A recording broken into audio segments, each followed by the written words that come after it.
It's Football Sunday, and the Dallas Cowboys have a new theme, Carpe Omnia. Specifically, I want to get into the history of this figure right here, a Sikh warrior. He's popping up on a lot of hoodies. So who is he? A 19th century Sikh commander-in-chief, Hari Singh, who was a Sikh and so practiced Sikhism, one of the youngest and largest religions in the world. It was founded in 1469 in northern India by Guru Nanak Dev Ji. After meditating for 3 days, Guru Nanak proclaimed that there is no Hindi, there is no Islam, there is only one God and we are all equal before him. He claimed that he merged with God during his meditation, and that was God's message. He became a guru, a spiritual teacher, and his followers became Sikhs, or seekers of truth, or learners. He taught the equality of gender, class, religion, which was radical for the 15th century alone, but also particularly in northern India. There were two major religions, Hindu, which was what most of the native population was, and Islam, because of the Muslim rulers invading the territory. And eventually, as Sikhism grew over the course of 200 years, the Sikh teachings began to heavily conflict with Muslim rule, and eventually led to the executions of the 5th and 9th gurus. Compare the title guru to that of Pope in Catholicism. It's the lead teacher in charge. So them being martyred is a really big deal. The son of the last executed guru becomes guru himself next. This is Guru Gobind Singh. He is the 10th and final guru, and he has had enough, and so establishes the Khalsa in 1699. This is where it gets sick.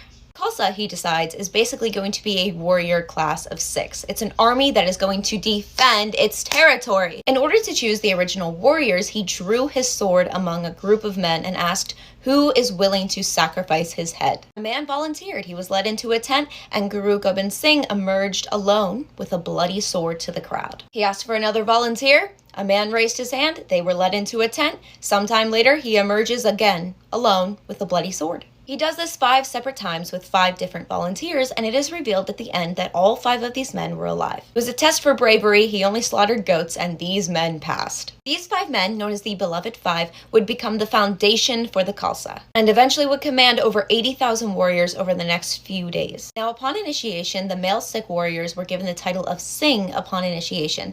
This meant lion. Singh marked them as a warrior, and still to this day, most Sikh men have Singh either as a middle or a last name. These warriors had to abide by a code of conduct: no heavy drinking, no drugs, no tobacco, no adultery, no cutting their hair. They also had a dress code, which included short breeches, a turban. One of the major 5K rules that they had to follow was they had to carry a kirpan, which was the sword that they used for defense and protection. Still to this day, most Sikh men have it. They also had a kada, which was a steel or iron bracelet on their dominant hand to remind them not to do harm with it. Once again, most Sikhs have it today. They said if we're going into battle, we're going to look good. So from then on until 1788, the Khalsa participated in hundreds of battles in the Muslim Sikh wars. They emerged victorious in 1788 when they consolidated rule over their territory, Punjab. And the Sikh Empire was created a decade later in order to unify standalone Sikh states. And just like any empire in history, once you finally have dominance, you want to expand. So enter our man, Hari Singh, who earned the reputation as the most feared Sikh warrior.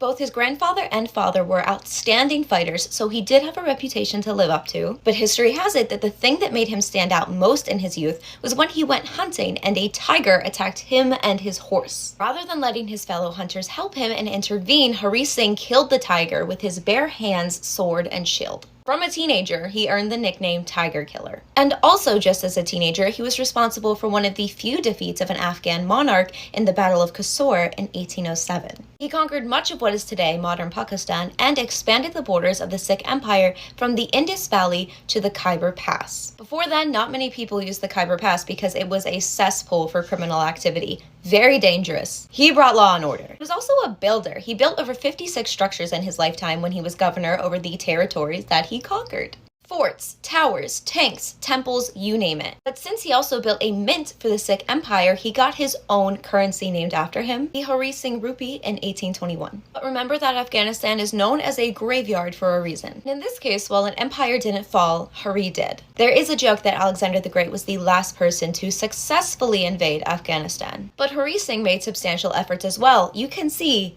he was knocking on the door. His death ultimately occurred in 1837 during his death in the Afghan-Sikh Wars. Now, sources differ. The Afghans say that he was killed in a duel. Sikhs say that he was caught by stray bullets. Regardless, in the 3 decades that he was active, he was feared. He never lost a battle. He fought 22 and won all 22. So that's who the Cowboys got their new theme from. Carpe Omnia. Seize everything.